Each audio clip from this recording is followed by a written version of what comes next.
Hello, my name is Peyton Schwartz, and today I'm going to be presenting a topic that is very reflective of the nature or against the resolution side of the language debate. Specifically, I'm going to be focusing on a linguist whose name was Noam Chomsky and his innateness theory, which in some argued that language development within children had nothing to do with nurture or environmental factors at all, but was rather an innate characteristic that all children were born with. To start, Chomsky was an American theoretical linguist who was most famous for his theory, which dominated the cognitive science and psychology field for many years, and is even talked about very thoroughly today. His theory reflected complete opposite ideas of that of B.F. Skinner, which is probably more common and a more well-known name. He was very popular with his behaviorism theory, and Chomsky actually rejected that theory and made these two theories the most common and dominating theories of their time. Being a linguist, Chomsky was very well educated and still is today, with the linguist technicalities that go into language and its development. His biggest contribution clearly originated from this concept. He argued that regardless of sociocultural factors, all human languages, regardless of its English, Spanish, French, they all shared these common underlying linguistic structures, which allowed children to develop this ability to form language. But it's also why children have a much easier time learning languages than adults. They say it quite often that if you want to learn a new language, learn it while you're young, and Chomsky says that his theory is exactly why this is true. From this theory, he created the Chomsky hierarchy, which is very well known today, and this explained in great detail the linguistic structures and how children use them to create what we know today as language. This hierarchy included unrestricted grammar at the very top. It then had context-sensitive grammar, context-free grammar, and then at the very bottom, regular grammar. According to Chomsky, these represented the complexities for which all human language and formal language is developed. To break it down into a little bit easier to understand concepts, Chomsky argued that the only thing children needed to do was learn the words of their specific languages. Whether it be English, Spanish, all they needed to learn was the words, because the nouns, verbs, etc. were already innate abilities that these children possessed when they were born.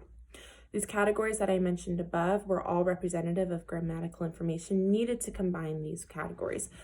Once the child then learned the words of their specific languages, they would develop language very, very easily because every child had the innate ability to combine, let's say, a noun and a verb or a noun and an adjective to form a sentence. Basically, Chomsky argued that children are almost born ready to learn. That is, that they are born with this innate understanding of how language works and how to combine it to form sentences. He claims that all languages contain similar structures and rules, which he called universal grammar, and that children across the world are thus able to learn language. He backs up his claims with multiple studies proving that no matter what language you are learning, children are able to develop sounds and words at a very, very young age. This is where the basis of his theory is based off of. This proves that languages must share this universal grammar and that children must possess this when they are born, or else not all children would be able to learn language all the same way at the same age.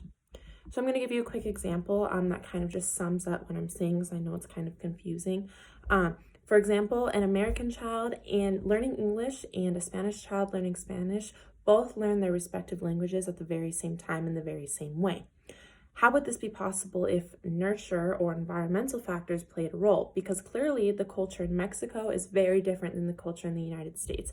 And the way that children are raised in Mexico are very different than the way children are raised in the United States.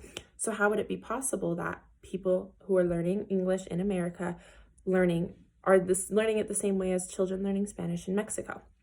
Chomsky would argue that because all children have this innate ability to form language based off of universal grammar. It doesn't matter where they're from. It doesn't matter how they were raised or what cultures or things like that. It just matters because they were born with the innate ability resulting in this universal grammar, and that language development across the world is exactly the same because of it.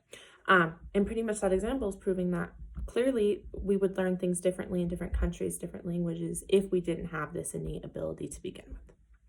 So while Chomsky's theory opened up the world's ideas to the possibility that children have these innate abilities that are not influenced by environmental factors, it is heavily criticized. Many argue that it is implausible for children to possess such adult-like knowledge of language, and that there has to be some sort of behavioral influence on language development. Regardless, Chomsky broke the traditional behaviorist theory that was dominant at the time and provided a new, exciting, and revolutionary theory for scientists and citizens alike to decide for their own whether language development is truly a nurture-based thing or if nature probably has something to do with it. Thank you.